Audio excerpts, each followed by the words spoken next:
మీరు పశ్చిమ ఫేసింగ్ అయినప్పుడు పశ్చిమ నైరుతి మెట్లు పెడితే మనకు అలా సాధ్యం కాదు. అలాగే మీకు నార్త్ ఫేసింగ్ అయ్యి ఉత్తర వాయువులు మెట్లు పెట్టినా కూడా మన క్లాక్ వైజ్ మెట్లు పెట్టలేం. మనం పెట్టే యాంటీ క్లాక్ వైజ్ ఉంటాయి. వెస్ట్ ఫేసింగ్, నార్త్ ఫేసింగ్లో.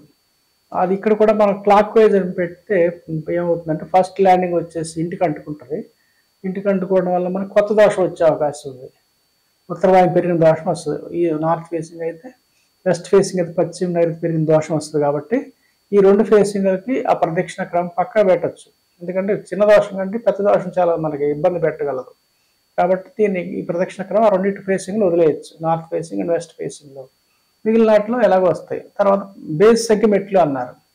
బేస్ సంఖ్య మెట్లు పెట్టాలి అంటే ఎట్లా అంటే అది మనకి గ్రౌండ్ ఫ్లోర్, పై ఫ్లోర్ మేడ మీద ఎక్కిన 2 ఫ్లోర్ లెవెల్స్ వదిలేస్తే మిగిలిన మెట్లు మన బేస్ సంఖ్య పెట్టుకున్నట్టయితే సరిపోతుంది. ప్రాచీన కాలం చెప్పిన అందులో ఉన్న రహస్యం ఏంటంటే మనం పైకి ఎక్కినప్పుడు మనం బాడీ ప్రదక్షిణ క్రమంలో తిరగాలన్నది ఒకటి సూత్రం ఉంది మనకి. మనం నడుస్తున్నప్పుడు కూడా మన కుడికాలు ముందేస్తే మన బాడీ లెఫ్ట్ తిరుగుద్ది, ఎడంకాలు ముందుకేస్తే బాడీ క్లాక్ వైజ్ తిరుగుద్ది.